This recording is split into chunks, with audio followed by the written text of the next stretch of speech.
Olá pessoal, sejam muito bem-vindos ao canal Solos Cristos, o canal que visa a edificação da sua fé. Eu sou Maico Oliveira e hoje nós estamos de volta com mais um vídeo sobre os pais da igreja. No entanto, neste vídeo de hoje nós não estaremos falando propriamente dito sobre um pai da igreja, mas nós estaremos falando de uma personagem que esteve entre os pais da igreja e que contribuiu também de forma ímpar com sua fé para a edificação da fé de outros irmãos. Você quer saber quem é essa personagem? Então fique conosco. Após a vinheta, nós iremos descobrir quem é esta personagem que esteve entre os pais da igreja de importância singular.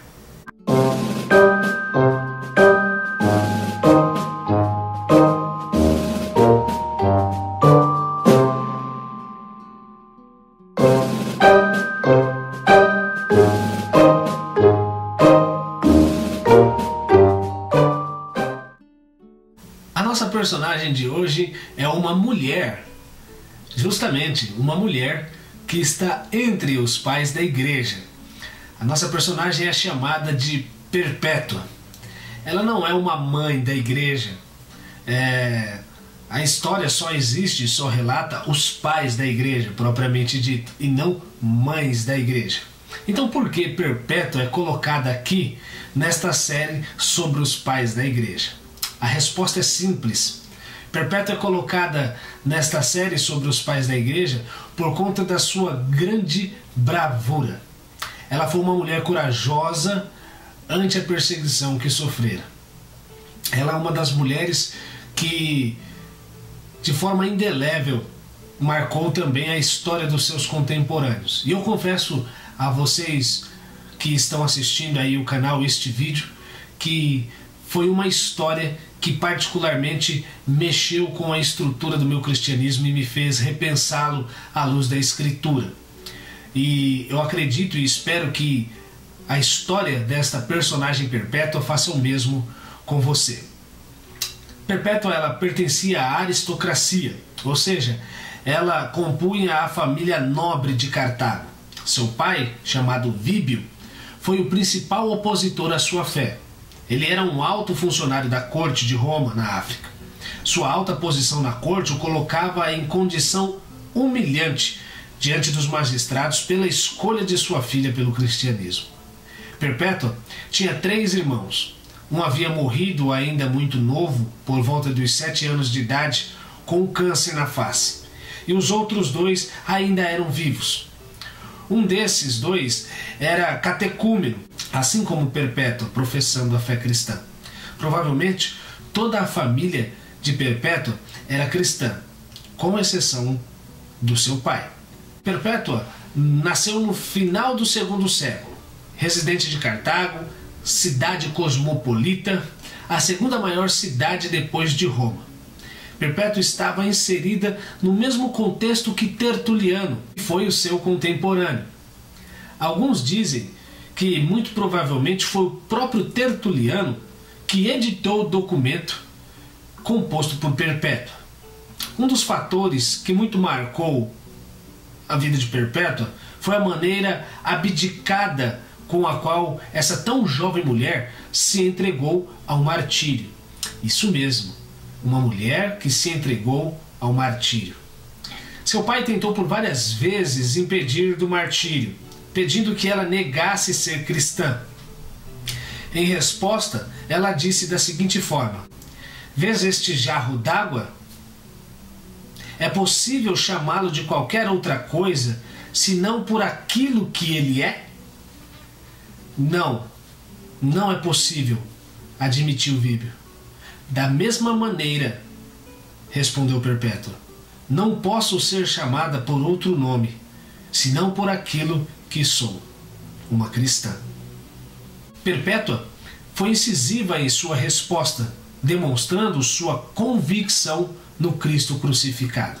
Ela preferiu romper com o vínculo paterno a romper com o vínculo com Deus, que havia salvado a ela.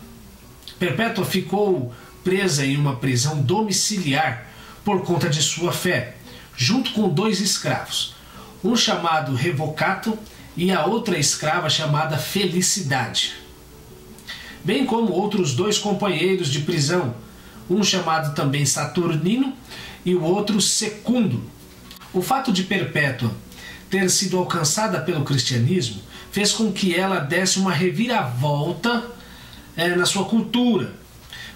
Como já dito, o pai de Perpétua estava tendo sua autoridade desprezada pela filha, que preferiu o cristianismo às amarras do pai. Na cultura romana, isso era uma afronta sem tamanho. Os costumes dos romanos antigos demonstram isso desde o início. Ao nascer uma filha mulher na família, a criança era colocada aos pés do pai antes mesmo de ser entregue à mãe, para ver se esta criança iria ser deixada no seio da família ou se ela seria extirpada dela. Havia casos que mesmo depois da filha casada também, ela continuava a responder ao pai. Note então que a forma romana de enxergar a mulher era muito similar em certa medida ao judaísmo, que mostrava um certo ar de menosprezo por causa da mulher. Era tanto assim que havia casos que mesmo após a mulher contrair o matrimônio, ela continuava a dever satisfação ao pai, no sentido do pai controlar o que ela deveria ou não fazer propriamente dito. Dessa forma, numa cultura como essa, a postura de Perpétua era totalmente avessa. O pai de Perpétua, sabendo que sua filha havia sido condenada à morte, causou um tumulto tão grande na execução que o governador teve que açoitá-lo com vara. Tamanho era o desgosto que ele possuía. Aqui cabe bem as palavras de Jesus para Perpétua: se alguém vier a mim e amar pai e mãe, mulher, filhos, irmãos e irmãs e até a própria vida mais do que a mim, não pode ser meu discípulo. Ainda há algo muito marcante na história de Perpétua, além dessa postura dela concernente à figura paterna de Víbio. Era o fato que, além de ser muito nova, isto é, ela tinha aproximadamente 21 ou 22 anos de idade quando ela foi condenada, ela tinha um filho recém-nascido. A criança foi usada pelo seu pai Víbio para levar Perpétua a desistir do martírio. Mas mesmo o filho recém-nascido não foi o suficiente para aplacar a chamada em seu coração pelo Cristo crucificado. Uma questão ainda notável na história de Perpétua, esta jovem de 21, 22 anos de idade, mãe de um recém-nascido, também é a sua amiga chamada Felicidade, que estava presa por conta da fé juntamente com ela. Ela também, Felicidade, estava grávida, e assim como Perpétua, aguardando o martírio. Ambas, junto ao grupo de presos que esperavam a morte por conta de não negarem a fé, oravam não para que fossem libertos, mas para que não fosse adiada a morte de Felicidade por conta da gravidez, e assim ela fosse executada com os presos condenados por outros crimes. Ou seja, dentro do período ou do Império Romano, eles não tinham por hábito de matar uma mulher grávida propriamente dito, em especial em algumas ocasiões. Isso a posteriori vai ser feito com muitos cristãos, mesmo mulheres grávidas. Mas no caso de Felicidade, muito provavelmente isso daí adiaria a morte dela, fazendo com que esta fosse morta junto com os demais presos que cometeram outros crimes e outras atrocidades. Assim então, eles oravam para que essa morte não fosse adiada, mas que eles que professavam a fé em Cristo tivessem a oportunidade de morrerem juntos por conta da fé cristã. Isso nos mostra que o cristianismo de Perpétua não era um cristianismo que fazia divisão de castas. Apesar dela ser da burguesia, em momento algum ela deixa de dialogar e orar com seus companheiros, que em parte ali eram escravos. Pelo contrário, ela continua junto a eles, glorificando a Deus e esperando a partida desta vida para a vida eterna. Algo muito interessante na vida de Perpétua, em que ela, já no fim de seus dias, recebeu algumas visões, que segundo ela, possuíam uma interpretação de seus fim dos dias sobre a terra. Alguns aqui fazem menção à experiência de Perpétua, relacionando-a com o montanismo, movimento sectário existente já no início dos séculos. Os montanistas eram seguidores de Montano, homem que afirmava receber revelações diretas da parte de Deus, bem como falava em línguas ininteligíveis. Tinha visões, sonhos. Suas práticas foram condenadas como heréticas pela igreja, bem como um grupo sectário. A igreja tratava assim tanto Montano quanto seus seguidores, tendo em vista o grande dano que as práticas deles causavam à igreja, sem levar em consideração o fato de muitas vezes eles colocarem suas visões e superstições até mesmo como tendo mais autoridade que a própria palavra de Deus. Ao que parece, não podemos comparar o montanismo da Ásia Menor com o movimento que chega em Cartago.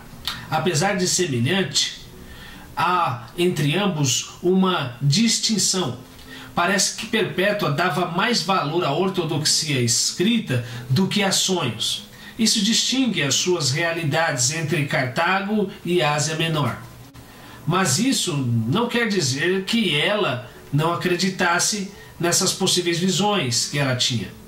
Seus companheiros chegaram a respeitá-la como profetisa pelo fato dela descrever a situação que ocorreram em seus dias, bem como a confirmação de seu martírio. Perpétua, então condenada, chega o dia de sua execução. Ela é levada ao anfiteatro e lançada às feras, juntamente com sua amiga Felicidade e os demais que estavam junto a eles. A morte de Perpétua, ou o martírio de Perpétua, junto à Felicidade, é algo muito triste. Mas nós aprendemos por meio desta entrega desta grande mulher. Perpétua entregou-se ainda muito jovem, bem como Felicidade, sendo mãe muito recente. Os relatos históricos falam que quando ambas são colocadas na arena, os seios de Felicidade pingavam leite. A juventude de Perpétua podia ser notada por conta de suas partes íntimas. Mulheres que, por assim dizer, não negaram a fé por conta das dificuldades que sobrevieram, por conta da perseguição, por conta do martírio. Ao contrário, elas se mantiveram íntegras com a ajuda de Deus, ao ponto de entregarem a sua própria vida. O que nós podemos aprender com Perpétua? E também com Felicidade? Nós podemos aprender que o Evangelho ele vai além dos sentimentos afetivos. Note que, ao vermos a história de Perpétua, ela rompeu um laço sentimental muito grande com seu pai por conta do cristianismo, ao ponto de entregar a sua própria vida. E não somente rompeu o laço sentimental com seu pai, mas ela também se abdicou de criar o seu próprio filho, também recém-nascido. Tudo isso para não negar o seu Senhor. Isso deve nos fazer pensar sobre o cristianismo que professamos. Muitas vezes nós somos superficiais. Muitas vezes nós dizemos-nos arrependidos, mas não estamos arrependidos de absolutamente nada. Como disse Agostinho de Hipona, eu preciso me arrepender até mesmo dos meus arrependimentos que não são arrependidos. Perpétua deixou de lado os laços por conta do maior pacto com o seu Salvador. Eu aprendo por meio da vida de Perpétua que, sem sombra de dúvida, terá laços que em minha vida terão que ser rompidos por causa de Cristo. E se eu amo de fato a Ele, esses laços, se forem necessários, serão rompidos, ou devem ser rompidos. Existem pessoas que muitas das vezes estão ao nosso lado, mas elas não podem fazer divisão entre nós em Cristo. Caso isso ocorra, os laços têm que ser desfeitos e nós devemos nos apegar ao nosso Senhor e Salvador. Ainda que esses laços afetivos sejam os mais íntimos, como foi os laços de perpétuo e de felicidade. Um laço de filha para pai e um laço de mãe para filha. Existem laços e eles são importantes, mas eles não podem fazer distinção entre nós e o nosso Deus. Que Deus nos ajude a não termos uma vida cristã superficial, mas que nós possamos evidenciar o cristianismo através da nossa prática de vida, assim como fez Perpétuo e Felicidade. Você gostou desse vídeo? Quero pedir que você se inscreva no canal, compartilhe ele nas redes sociais, deixe o seu like e até o próximo vídeo, se assim Deus quiser.